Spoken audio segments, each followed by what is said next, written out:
안녕하세요. 반갑습니다. 와운의 주영동 파트너입니다. 반갑습니다. 자, 오늘은 매크로 지표들을 보면서 한번 2025년도를 준비해보는 시간을 가져보도록 하겠습니다. 제가 우리 채널에서 이렇게 거시경제 부분들을 다루는 콘텐츠가 그렇게 많지 않았어요.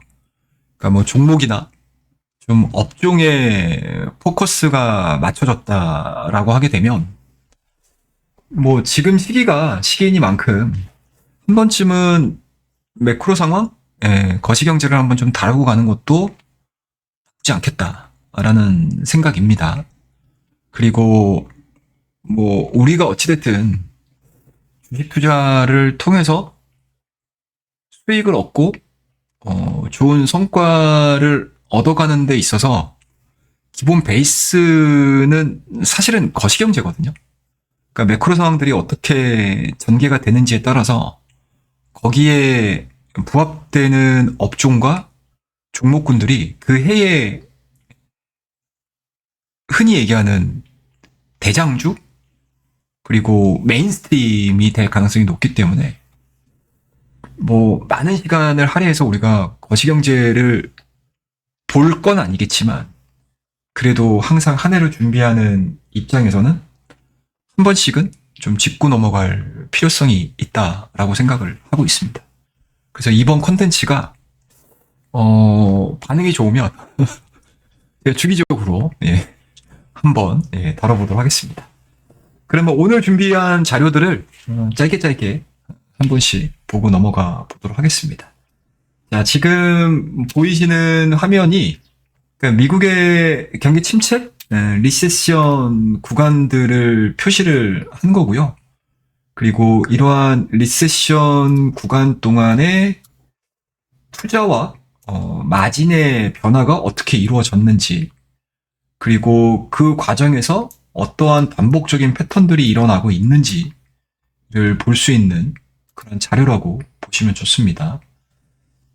1980년도에서 1990년도까지 첫 번째 이 가장 가까운 시기에서의 경기 침체 구간들을 좀 보시게 되면 보이시죠? 텍스트 인베스트먼트 고정 투자 자체가 굉장히 크게 감소를 했습니다. 그리고 2000년대 초반에 마찬가지로 고정 투자가 어마어마하게 줄어드는 그런 모습들을 좀 보여줬고요. 그리고 2008년도 이때도 금융위기 때도 마찬가지로 당연히 텍스트 인베스트먼트 고정 투자 자체가 상당히 좀 줄어드는 그런 모습들을 좀 보여줬고요. 2020년도 때도 마찬가지로 동일하게 고정 투자가 크게 줄어드는 모습들을 좀 보여줬는데 그 이후의 움직임들 그리고 그때 당시의 움직임들하고 현재 지금 2020년도 들어서서의 이 침체 구간 때와 좀 사뭇 다른 데이터들이 나오기 시작을 했습니다. 이게 보시면 실질적으로 기업의 투자나 정부의 투자가 줄어들었다 하더라도 이 기업의 마진이 오히려 증가되는 현상들을 보여주는 거죠. 예. 그러니까 경기가 급격히 떨어지기 전에 마진이 축소됐던 상황과는 완전히 좀 대비되는 그러한 상황들이 2020년도 이후부터 보여주고 있는 게 좀 특징적인 그런 모습들이다라고 볼 수 있을 것 같습니다. 자, 그렇다고 되면 여기서 우리가 하나 좀 얻어갈 수 있는 힌트가 여전히 기업의 투자 확대의 잠재력은 굉장히 높은 상황이죠. 그러니까 침체 이후의 움직임들을 좀 보시게 되면 어마어마하게 고정 투자가 늘어나는 구간들을 보여줬거든요. 근데 오히려 2020년도부터는 기업의 투자 확대가 그렇게 크게 늘진 않았어요. 보이시죠? 마진이 늘어나기 때문에 투자가 늘어나지 않은 상황인 건지는 모르겠지만 어찌됐든 기업들의 자발적인 투자가 잠깐만 좀 늘어날 수 있지 않겠어? 좀 여유분이 있지 않겠어? 라는 부분들이고요. 그와 더불어서 내년도 1월 20일이면 트럼프 2기 행정부가 시작을 하죠. 가장 메인스트림, 그러니까 메인 전략 자체는 해외 자본의 유치 확대거든요. 그러니까 이거를 우리가 리쇼어링이라고 보통 얘기를 하죠. 이러한 부분들이 미국 내로 들어왔었을 때 꾸준한 일자리는 늘어날 가능성이 높고요. 물론 이제 여기 따른 부작용은 제가 이후에 설명을 좀 드리긴 하겠지만, 정부와 기업의 투자 모멘텀, 그러니까 자발적인 투자 모멘텀이 증가가 될 수 있는 여력은 다른 경기 침체 이후의 움직임들 대비해서 여전히 많이 남아있다. 잠재력이 남아있다. 라고 볼 수 있는 그런 데이터가 일단은 현재까지의 움직임이다. 라고 보실 수가 있고요. 자, 그 다음 페이지를 한번 좀 볼게요. 그 다음 페이지를 좀 보시게 되면 2019년도 이후에 미국으로 유입되는 금융투자 순유입액 레벨업 자체가 증가가 되고 있다. 라고 보시면 좋을 것 같습니다.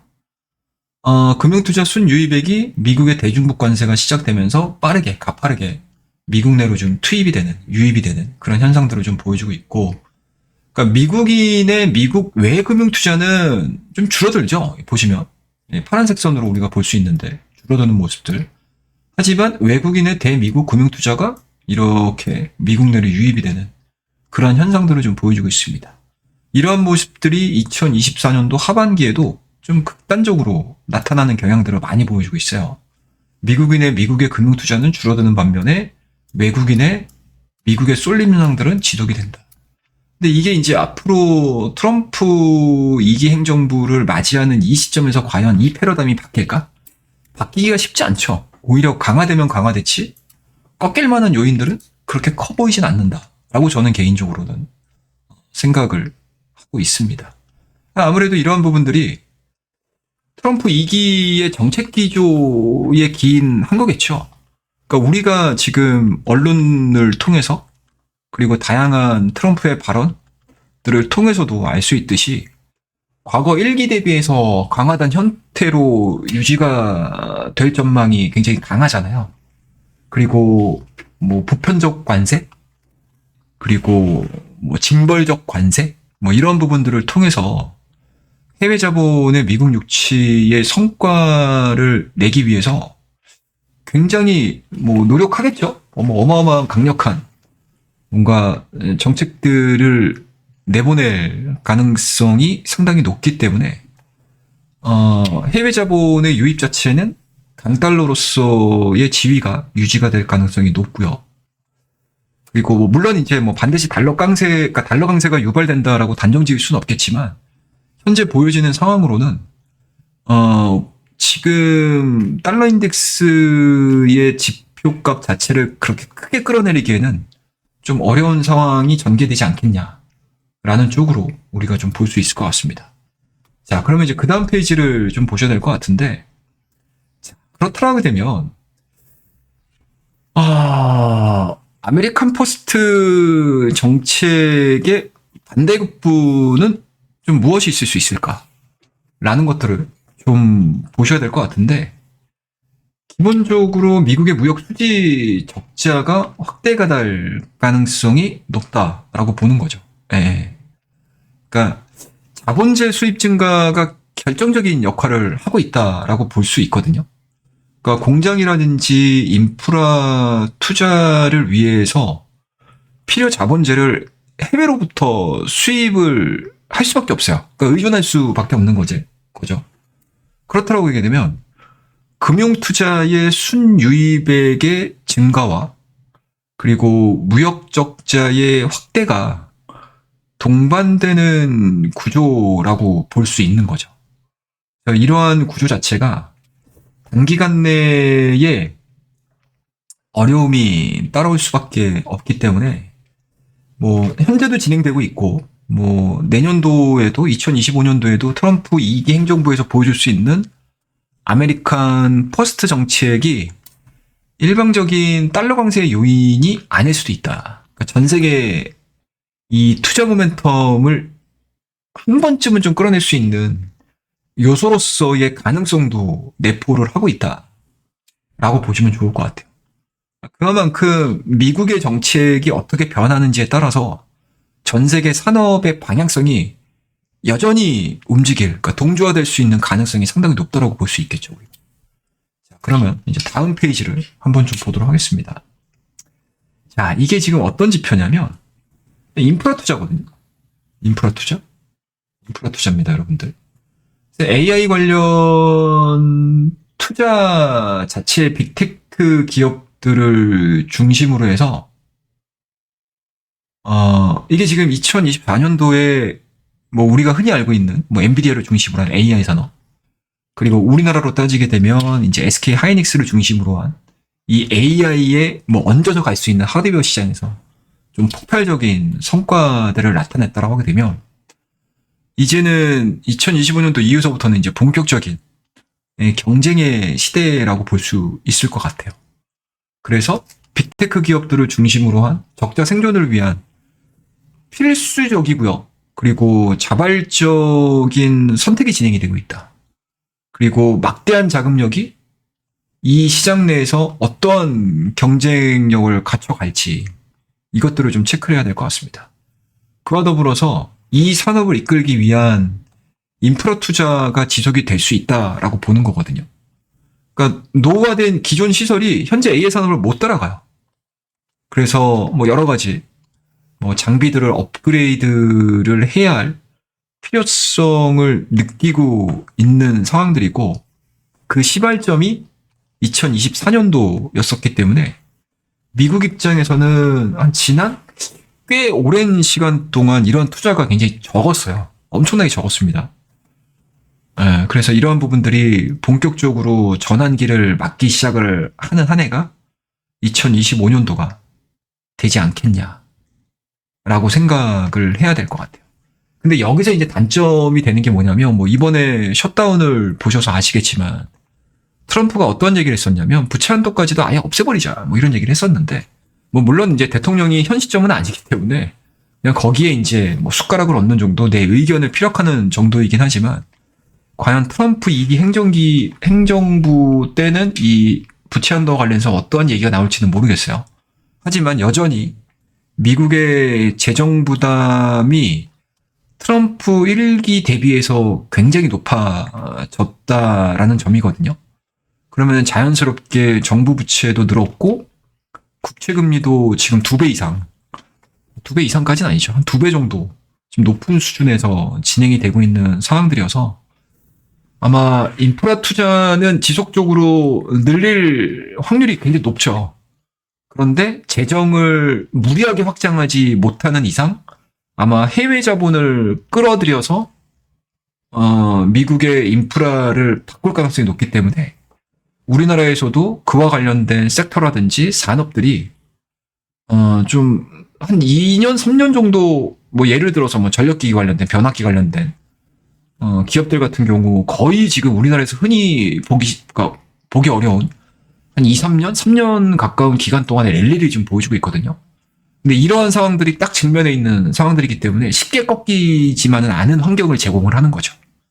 그래서 미국의 인프라 상황에 대해서 대처할 수 있는 섹터군들은 2025년도에도 뭐 저는 나쁘진 않을 것 같습니다. 물론 이제 새로운 기업들이 나올지는 모르겠지만, 뭐 그것들은 우리가 상황별로 체크를 좀 해봐야 되는 그런 상황들이긴 하지만, 확실히 인프라 투자 확대 기조는 당분간 진행이 될 수 있다. 하지만 미국의 재정 적자 부담이 가해지기 때문에 분명히 해외 기업들도 여기에 기회를 찾아볼 수 있다라고 우리가 이해를 해볼 수가 있을 것 같습니다. 그 다음 두 번째 페이지를 좀 보시게 되면 이제 환율로 넘어가서 좀 보셔야 될 것 같은데, 강달러가 안 좋죠? 우리 입장에서는 별로 안 좋습니다. 그리고 약달러가 진행이 됐었을 때의 해외 국가들의 강세는 좀 수월하죠? 강달러 기간 대비해서. 그러면 이제 2025년도 이후에는 어떤 움직임들을 보여줄 수 있을 것인가 라고 보는 거죠.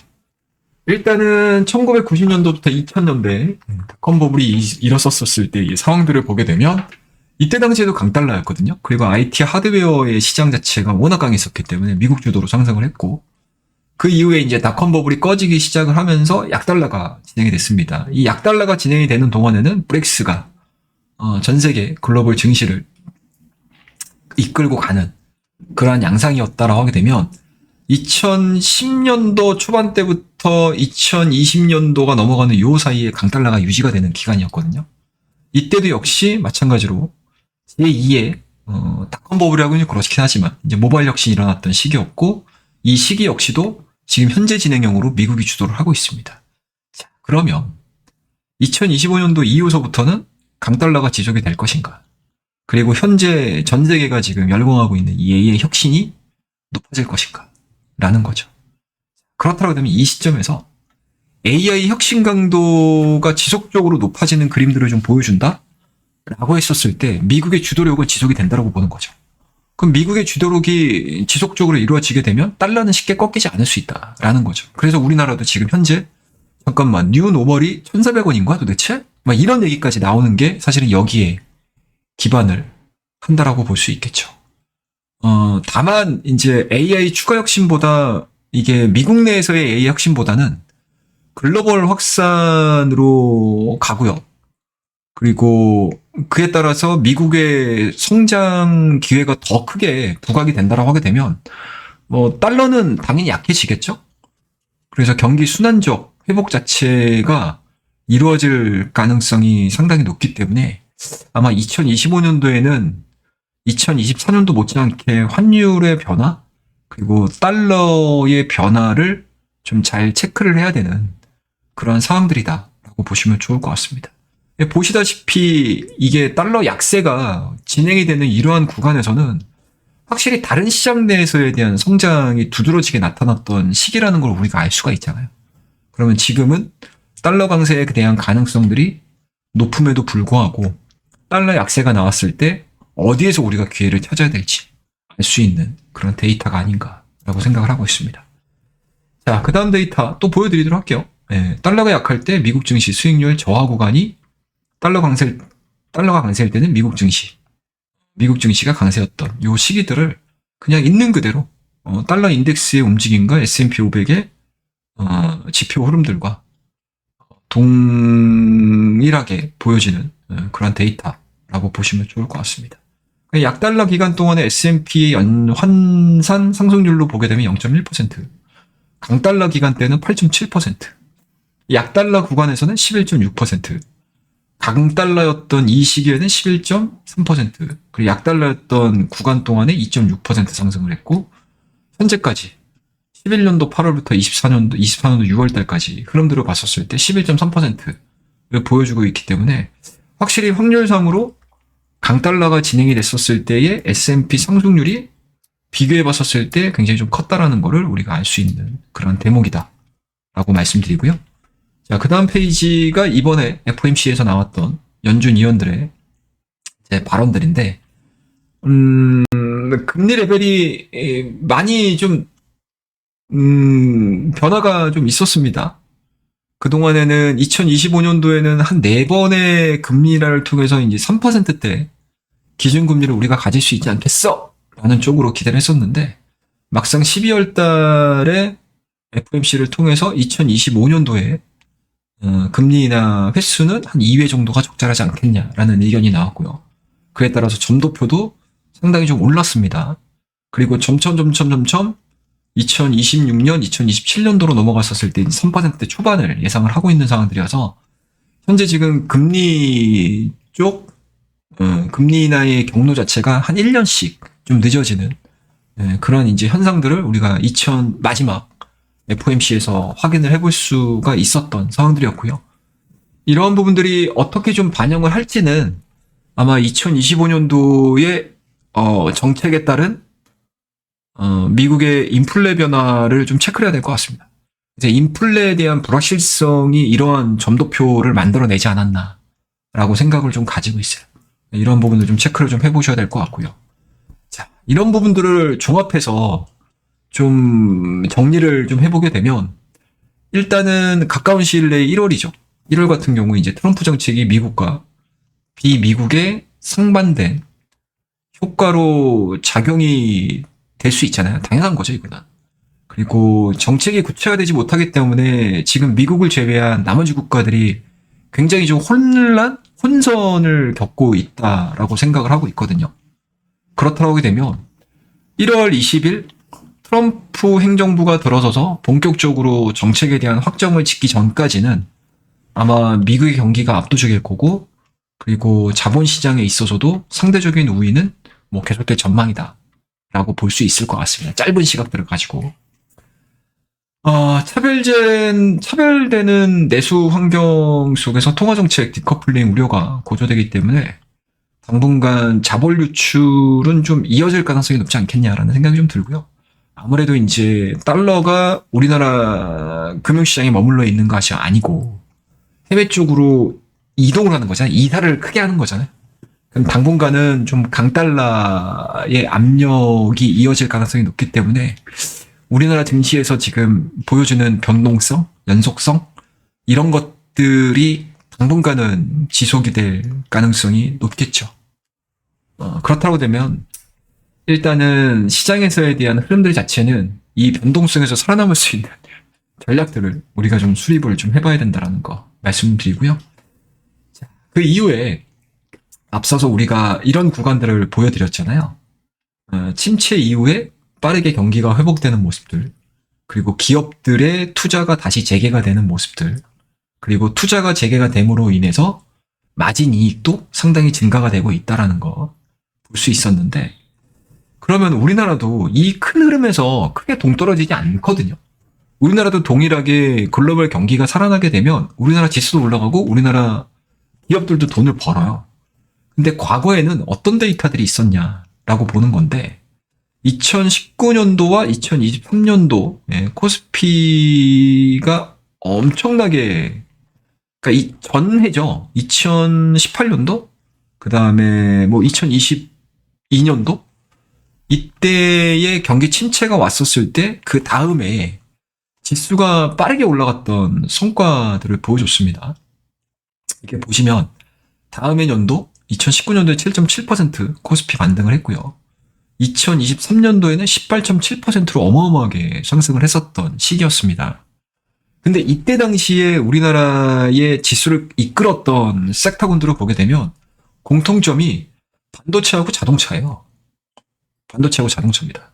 반도체와 반도체 장비주들이 전체 금융시장을 이끌었다라고 해도 과언이 아닌 데이터들이 나왔는데 과연 2024년도에 우리나라가 디커플링이 됐던 이 시기 그리고 2025년도에 데이터대로 우리나라 증시가 반등을 한다라고 하게 되면 과연 동일한 데이터들을 가지고 반도체와 자동차가 이끌 것인가? 이거는 미지수라는 얘기인 거죠. 이거는 미지수라는 얘기입니다.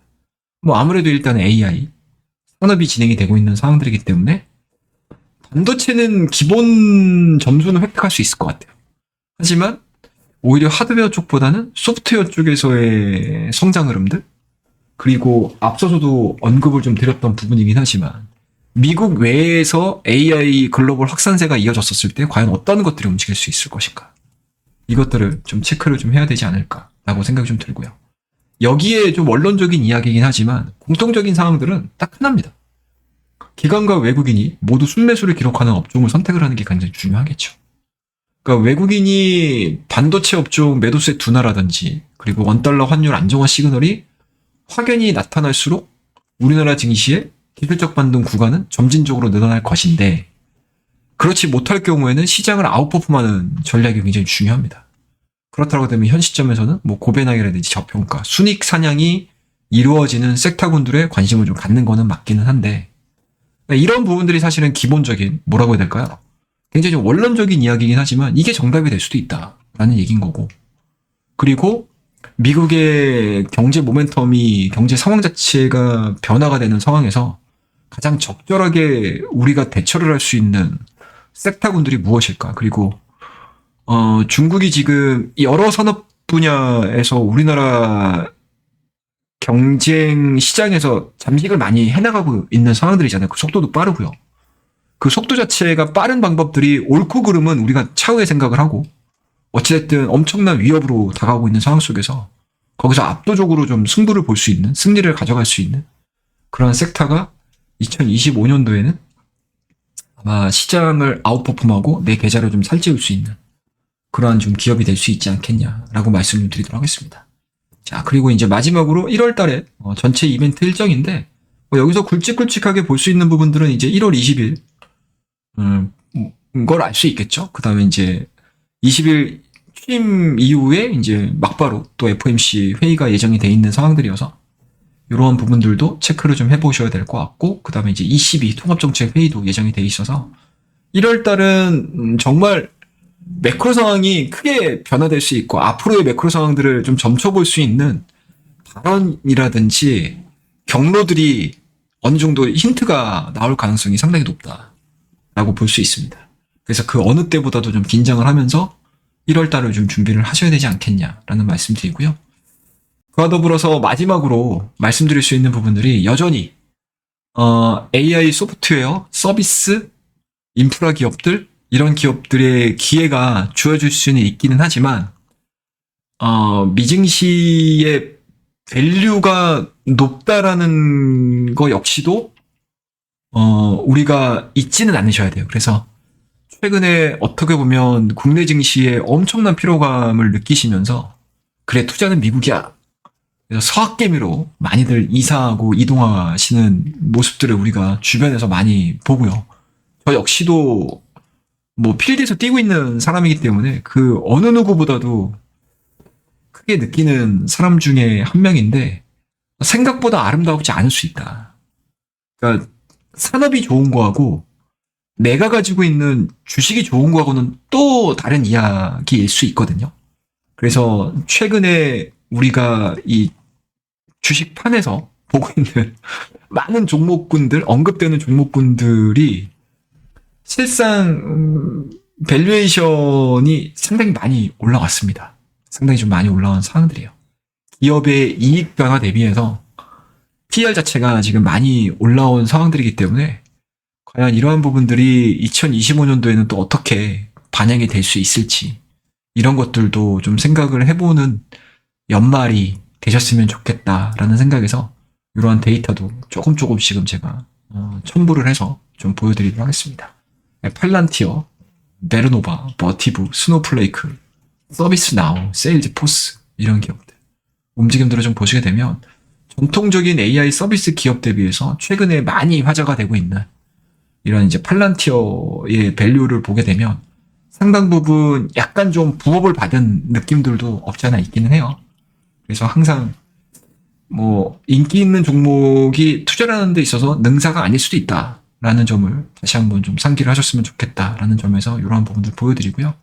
우리나라에서도 빨리빨리 이러한 기업들이 나와서 우리 개인 투자자분들, 많은 개인 투자자분들, 국장에서 진짜 한 해 동안 고생하셨던 우리 많은 개인 투자자분들이 웃을 수 있는 2025년도가 되기를 기원하면서 오늘 내용은 이 정도에서 마무리 짓도록 하겠습니다. 자, 오늘 내용이 좋으셨다면 구독과 좋아요, 알림 설정 많이 눌러주시고요.